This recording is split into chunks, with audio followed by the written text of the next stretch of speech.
Velkommen tilbage, alle sammen. I forrige episode fortalte jeg dere selv, hvad jeg lærte af at læse Wim Hof-metoden. I dag vil jeg gøre noget anderledes.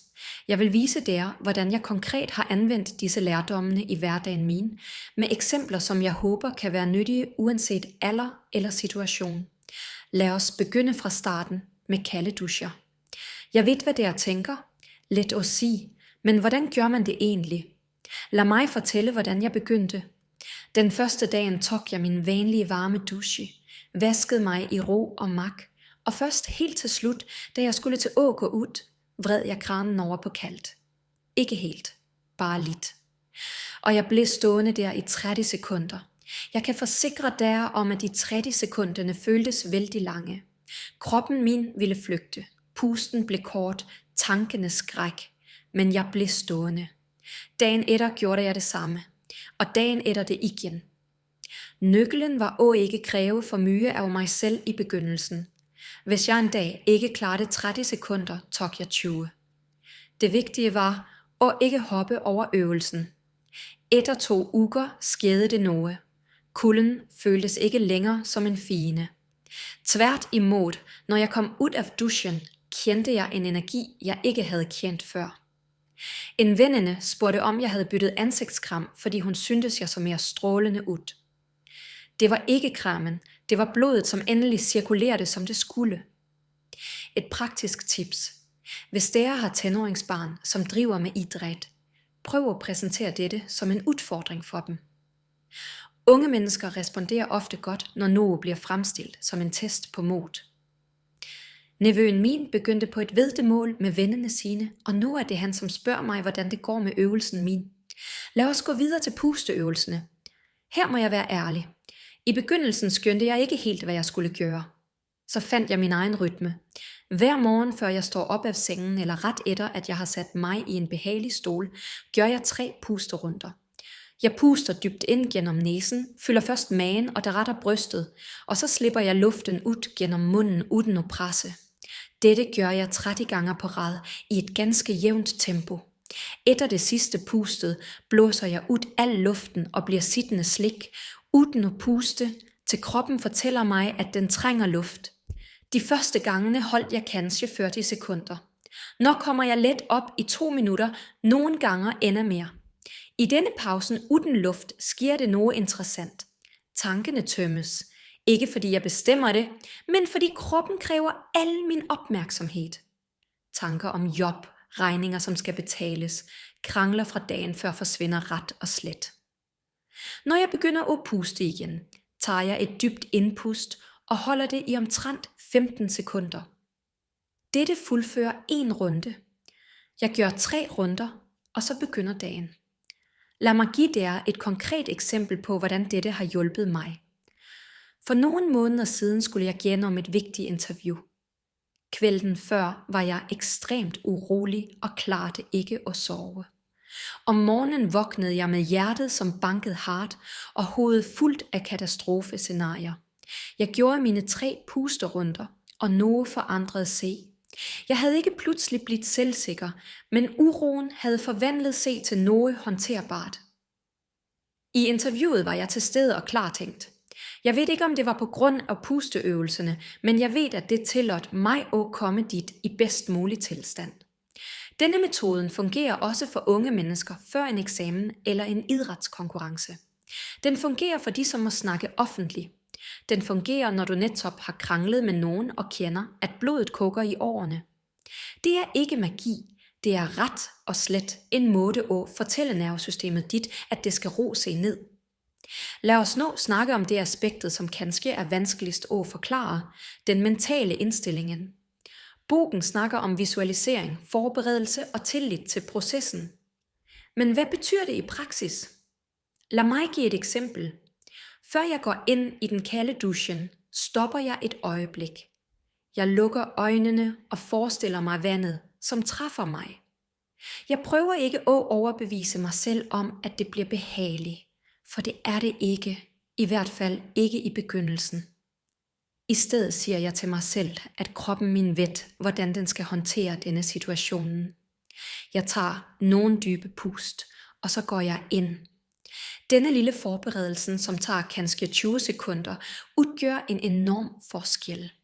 Det samme princippet gælder for enhver udfordring. Før en vanskelig samtale, i stedet for at gruble over alt, som kan gå galt, stopper jeg og tager nogen pust. Jeg visualiserer, at samtalen går bra, ikke på en urealistisk måde, men jeg forestiller mig ret og slet, at jeg forbliver rolig og til stede. Det fungerer ikke altid perfekt, men det fungerer ofte nok til, at det er værd at prøve. Så er det temaet om at lytte til kroppen, det som i bogen kaldes interoception. Før jeg læste denne bogen, levede jeg i hovedet mit. Kroppen var bare transportmidlet for at fragte hjernen rundt. Når har jeg lært at være opmærksom. Når jeg sætter mig ned for at jobbe, lægger jeg mærke til, om skuldrene er spændte. Når jeg snakker med nogen, som gør mig ukomfortabel, lægger jeg mærke til, hvor i kroppen jeg kender den spændingen. For mig er det vanligvis magen, som knytter sig. Denne bevidstheden gør, at jeg kan gribe ind, før spændingen bliver for stor. Hvis jeg mærker, at skuldrene er oppe ved ørerne, mens jeg skriver en kompliceret e-post, stopper jeg, tager 3 dybe pust, lader skuldrene falde ned og fortsætter. Det virker som ingenting, men det forandrer alt. For yngre mennesker, som kanskje tilbringer timer på videospil eller sociale medier, er denne øvelsen med at lytte til kroppen specielt vigtig.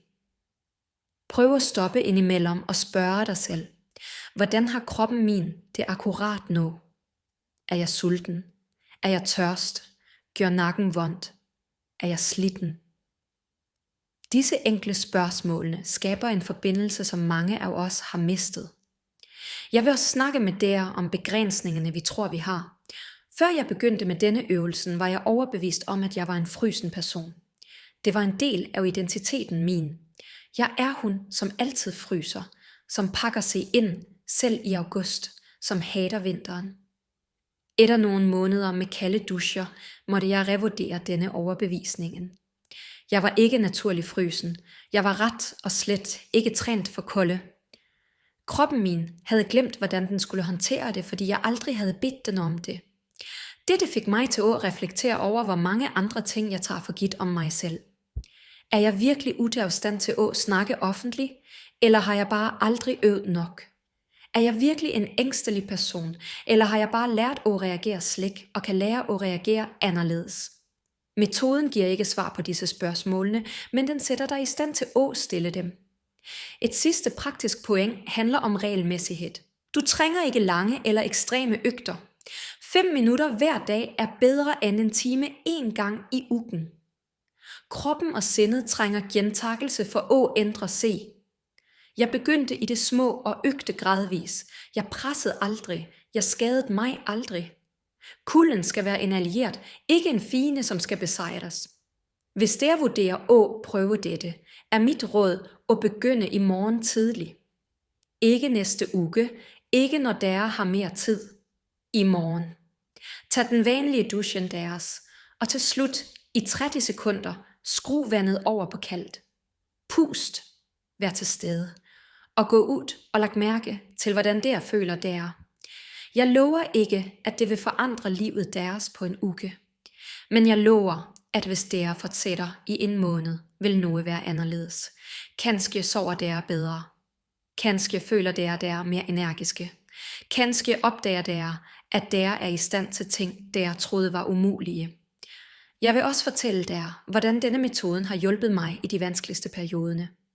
Det var en tid i livet mit, da jeg følte mig overvældet af alt. Job, familie, daglige forpligtelser føltes som en uudholdelig byrde. Jeg sov dårligt, spiste i al hast, havde ikke længere tid til mig selv. De 30 sekunder under det kalde vandet blev mit øjeblik. Et øjeblik, da omverdenen sluttede at eksistere, og bare jeg var igen.